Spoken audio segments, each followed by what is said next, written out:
still waiting on.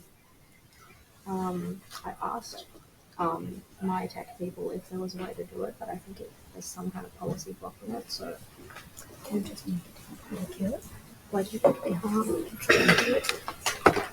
Also, Yeah, that's fine. oh,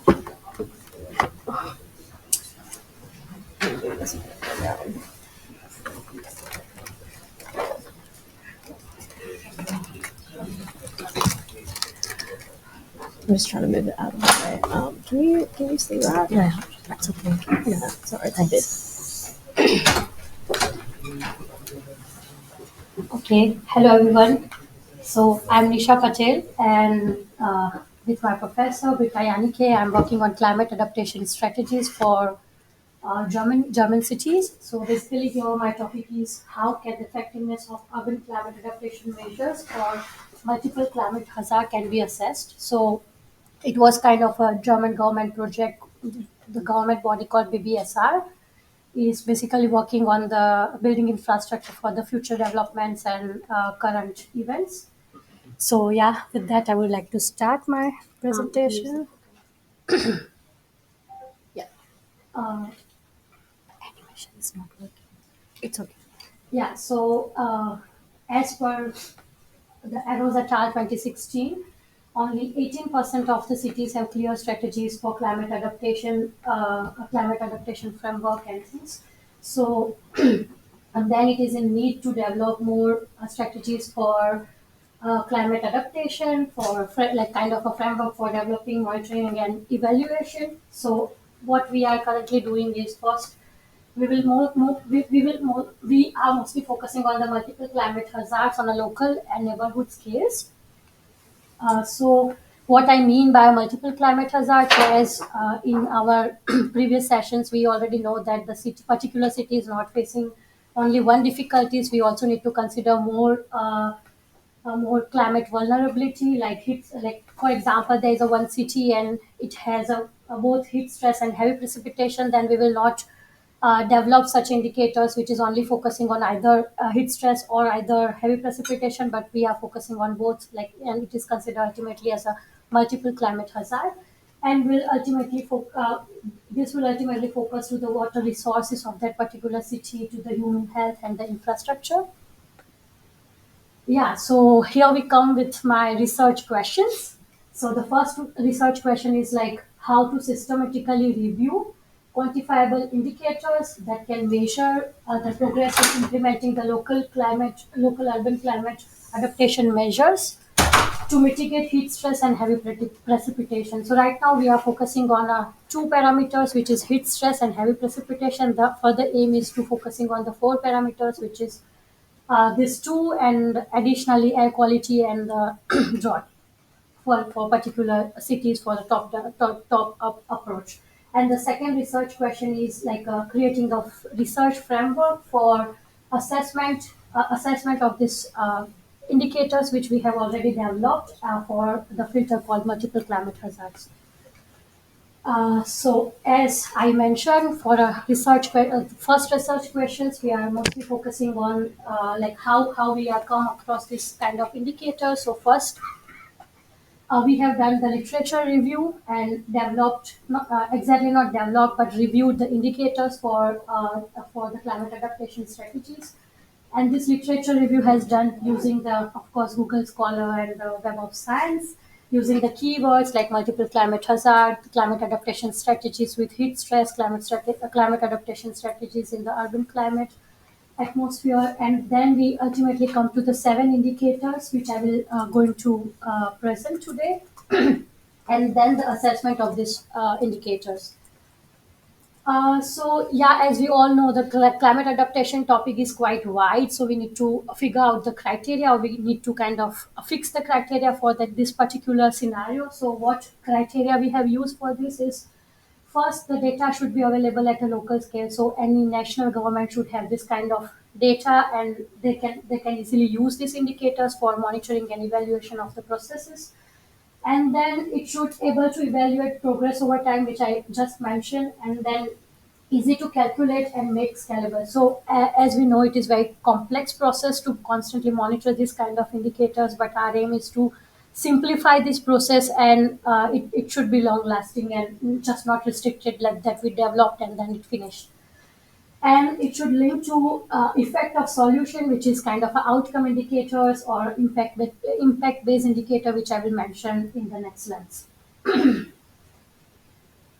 So now in the Kaiser and Kim 2019, they have given kind of a brief classification for the climate indicators, which are four climate indicators. It's like a brief classification. So first, it's like a input indicators, output indicators, outcome indicators, and impact based indicators. So I would like to explain one by one what is the difference and how it works.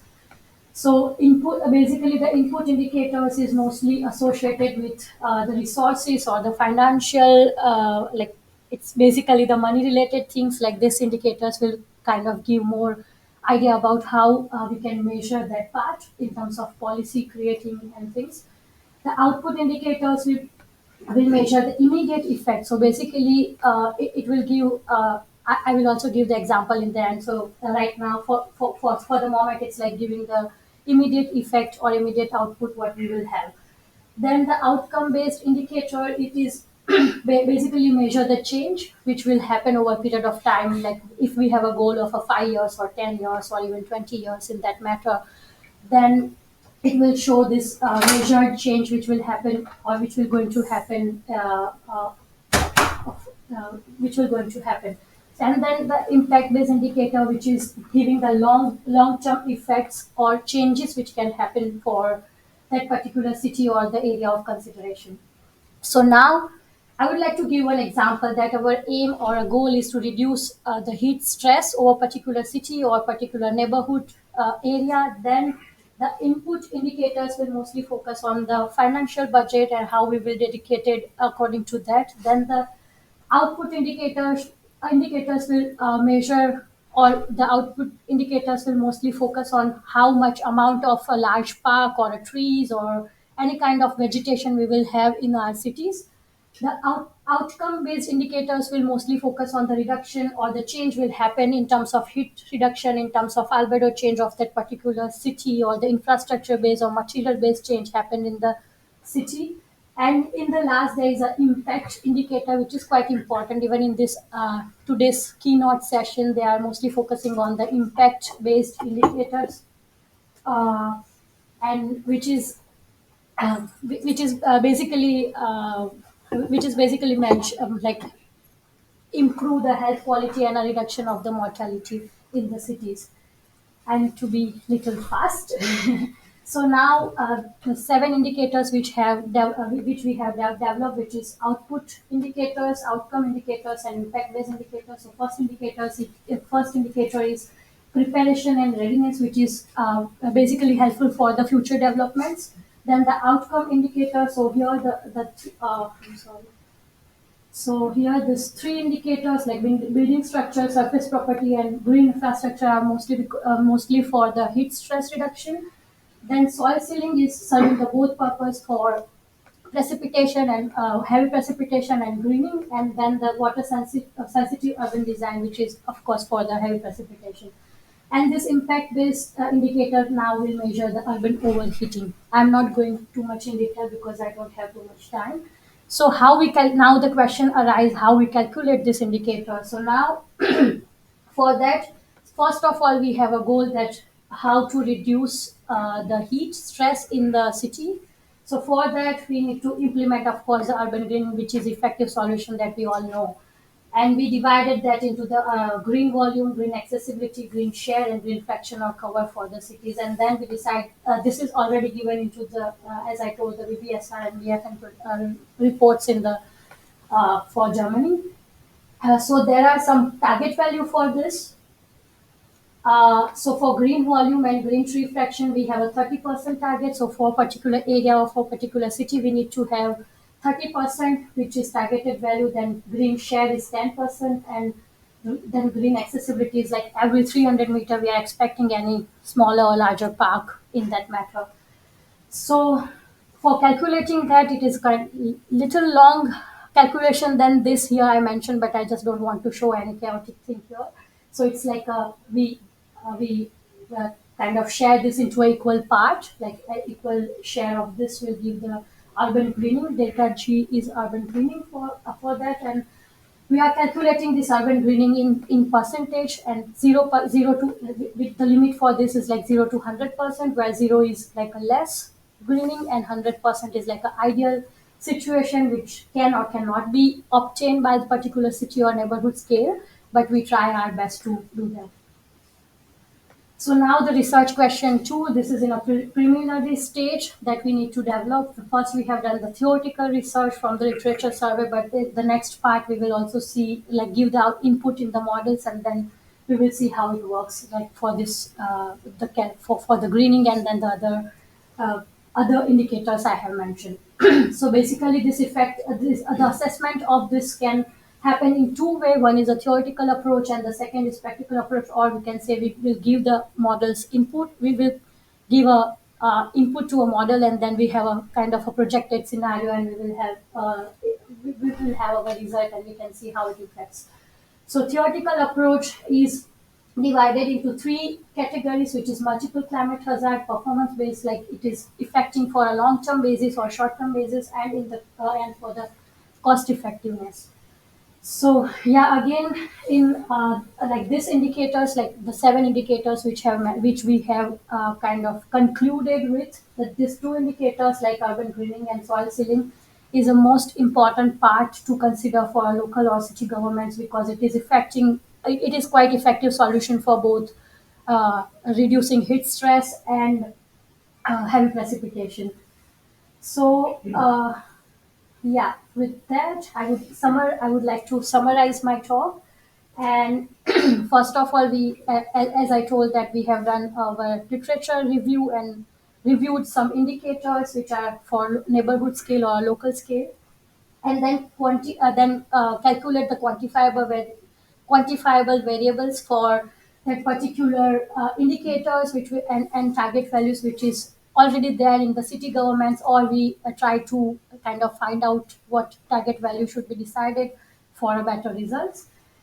And it is come out that like the urban greening and soil sealing is quite good indicators to focus on, and kind of give this parameters with different changes into input model as an input of model, and then we will see what it give us in a result or in outcome. So with that, thank you so much for your attention, and I'm open for the questions.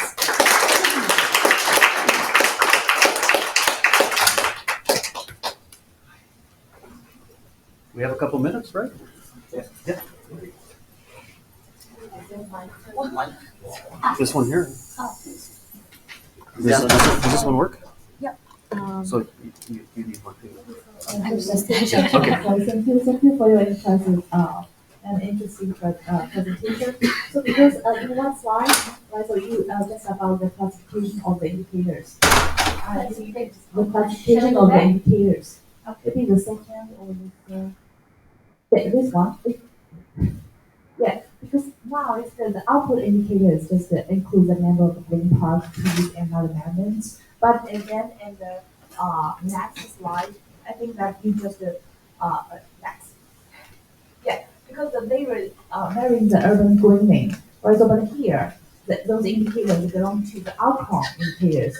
So could you please clarify, like, which indicators it belong to? Yeah, so this is kind of this green volume accessibility share is kind of a measurement.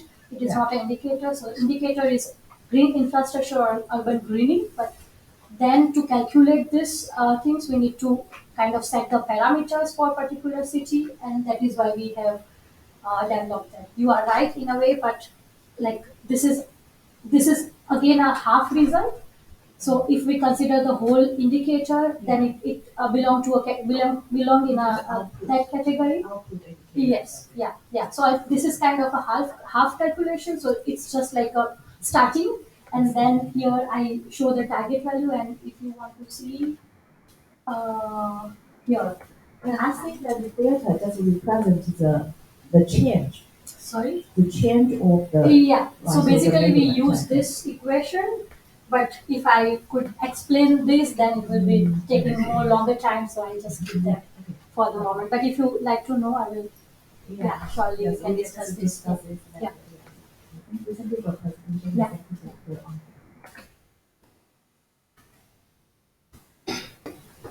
How are we doing, Toby? Your name. You have to go to the next one. Next one? Okay. Thank you, Nisha. Okay. Thank you very much. Thanks. So next we have